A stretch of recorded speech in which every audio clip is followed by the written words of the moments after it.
प्रकृति नहीं है और दंगाइयों को तो पहले दिन से भरते साथ खानदान। मंत्री श्री नरेंद्र मोदी की तरह नकली और जो हमें खाद मिल रही, यूरिया मिल रही है, बाहुबली से दूरबीन लेकर मैं घूमता हूँ। बुलंदशहर में बोली बसपा प्रमुख बहन कुमारी मायावती। उत्तर प्रदेश की पूर्व मुख्यमंत्री एवं बसपा प्रमुख मायावती ने आज सीधे भाजपा पर हमला बोला और कहा कि जेवर एयरपोर्ट की भूमिका में बसपा सरकार में बना दी गई थी, जिसको यह अब भुनाने में लगे हैं। आज वह गौतम बुद्ध नगर और बुलंदशहर लोकसभा के प्रत्याशियों के समर्थन में बुलंदशहर जनपद के सिकंदराबाद में एक जनसभा को संबोधित कर रही थी। शिक्षा के क्षेत्र में, चिकित्सा के क्षेत्र में, अन्य विकास के क्षेत्र में इस क्षेत्र को विकसित किया गया था, जिसके कारण यहाँ पर छोटे छोटे बड़े उद्योगपति जाकर अपना कारोबार कर रहे हैं और सैकड़ों हजार लोगों को रोजगार मिला है। यह देन भारतीय जनता पार्टी की सरकार की नहीं है, बल्कि बहुजन समाज पार्टी की सरकार की रही है। स्टार न्यूज़ प्लस के लिए उत्तर प्रदेश के बुलंदशहर से गगन कुमार की रिपोर्ट। अधूरा सपना जरूर साकार हो सकता है, जिनको यूपी में हमारी पार्टी की रही सरकार द्वारा हर स्तर पर पूरा आदर सम्मान दिया गया है। इन्हीं खास बातों के साथ ही अब मेरा देश व आपके स्टेट के भी हित में यही कहना है कि हमारी पार्टी ने यहाँ जिनको भी लोकसभा के लिए चुनाव के मैदान में उतारा है, हमने गौतम बुद्ध नगर लोकसभा की सीट से और बुलंदशहर जो सुरक्षित लोकसभा की सीट से है, जिनको भी चुनाव के मैदान में उतारा है, जो आपके सामने यहाँ मंच पर भी मौजूद हैं, तो उन्हें आपको जरूर कामयाब बनाना है, जिसके लिए यहाँ पार्टी के सभी स्तर के छोटे बड़े पदाधिकारी एवं कार्यकर्तागण आदि पूरे जी जान से लगे हैं। और अब अंत में मेरा यही कहना है कि आप लोगों को वोट पड़ने वाले दिन यहाँ बीएसपी के अपने इन दोनों लोकसभा के प्रत्याशियों को बहुजन समाज पार्टी का जो चुनाव चिन्ह हाथी है, हाथी चुनाव चिन्ह के सामने वाले बटन को दबाकर इन दोनों प्रत्याशियों को जरूर विजयी बनाना है, जरूर जिताना है। रिकॉर्ड तोड़ वोटों के अंतर से इनको जिताकर पार्लियामेंट में भेजना है। इस खास अपील के साथ ही अब मैं अपनी बात अभी तक भी बंद नहीं हुआ है। इनके साथ साथ मुस्लिम व अन्य धार्मिक अल्पसंख्यक समाज के लोगों की भी हालत हर स्तर पर यह काफी ज्यादा खराब व दयनीय ही बनी हुई है। इतना ही नहीं बल्कि पिछले कुछ वर्षों से केंद्र व अधिकांश राज्यों में भी बीजेपी व आरएसएस की सरकारों के चलते हुए अब इनका विकास एवं उत्थान आदि होना भी काफी हद तक बंद सा हो गया है। आए दिन इन पर खासकर हिंदुत्व की आड़ में हो रही जुल्म जाति भी यहाँ काफी ज्यादा चरम सीमा पर पहुंच चुकी है। इनके साथ साथ अपर कास्ट समाज में से विशेषकर गरीब लोगों की भी हालत हमें कोई खास अच्छी नजर नहीं आती है। इनकी गलत कृषि नीतियों के कारण किसान वर्ग भी आए दिन आंदोलित ही रहता है।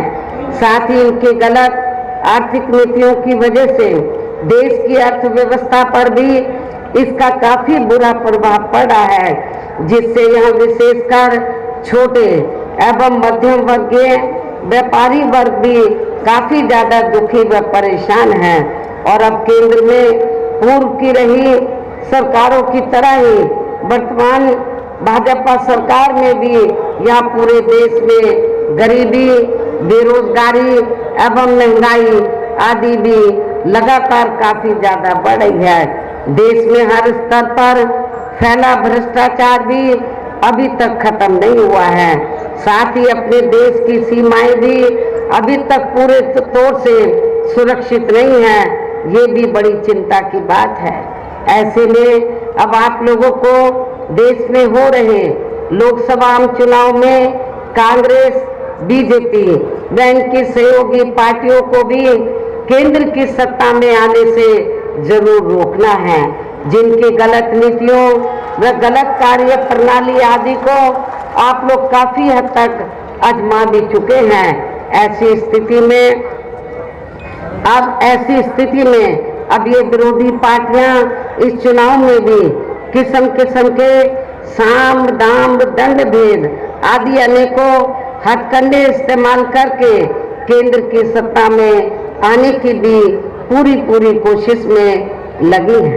ये सभी विरोधी पार्टियां किस्म किस्म के हथकंडे इस्तेमाल करके तो केंद्र की सत्ता में आने की पूरी कोशिश में लगी हैं, जिनसे अपनी पार्टी के लोगों को हर स्तर पर काफी ज्यादा सावधान रहना है।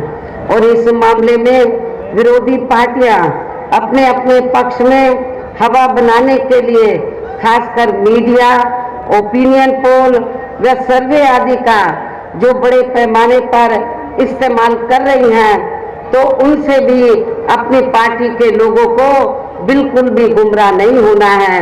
इसके साथ ही विरोधी पार्टियों के विभिन्न रूपों में जारी किए गए इनके हवाई व प्रलोभन भरे चुनावी घोषणा पत्रों एवं वायदों आदि के बहकावे में भी अपनी पार्टी के लोगों को कतई नहीं आना है, जिन्हें ये पार्टियां चुनाव खत्म होने के बाद ज्यादातर अमल में नहीं लाती हैं और अब जिन पर से देश की जनता का अधिकांश विश्वास ही उठ गया है। यही खास वजह है कि हमारी पार्टी किसी भी चुनाव में अपनी पार्टी का कोई भी चुनावी घोषणा पत्र आदि जारी नहीं करती है। वैसे भी हमारी पार्टी किसी भी मामले में कहने में बहुत कम बल्कि कार्य करके दिखाने में ही ज्यादा विश्वास रखती है। और इस बात का सबसे बड़ा सबूत ये है कि उत्तर प्रदेश में 4 बार हमारी पार्टी के नेतृत्व में रही सरकार ने चुनाव में अपनी पार्टी के बिना कोई जारी किए गए चुनावी घोषणा पत्र के ही प्रदेश व आम जनहित में काफी कुछ ऐतिहासिक कार्य करके दिखाए हैं, जिनके अब देश में अधिकांश पार्टियों की सरकारें काफी नकल भी कर रही हैं। जबकि इस मामले में हमारी पार्टी का ये कहना है कि यदि इन पार्टियों के स्थान पर केंद्र में हमें अपनी पार्टी की सरकार बनाने का मौका मिलता है तो फिर हमारी पार्टी की बनी सरकार केंद्र में जहां अब तक की रही सभी विरोधी पार्टियों की सरकारों की तरह यहाँ केवल हवाई व कागजी कार्य आदि नहीं करेगी, बल्कि उत्तर प्रदेश की तरह ही जमीनी हकीकत में ठोस कार्य करके दिखाएगी। और इस संदर्भ में आप लोगों को वैसे ये मालूम है कि जब उत्तर प्रदेश में मेरे नेतृत्व में पूर्ण बहुमत की सरकार बनी 4थी बार, तो आपका ये जो नोएडा, ग्रेटर नोएडा, गौतम बुद्ध नगर पूरा आसपास का क्षेत्र ये काफी खराब स्थिति में था, इसका कोई डेवलपमेंट नहीं किया गया था। लेकिन जब मेरी सरकार बनी हमने इस क्षेत्र को पूरा विकसित किया।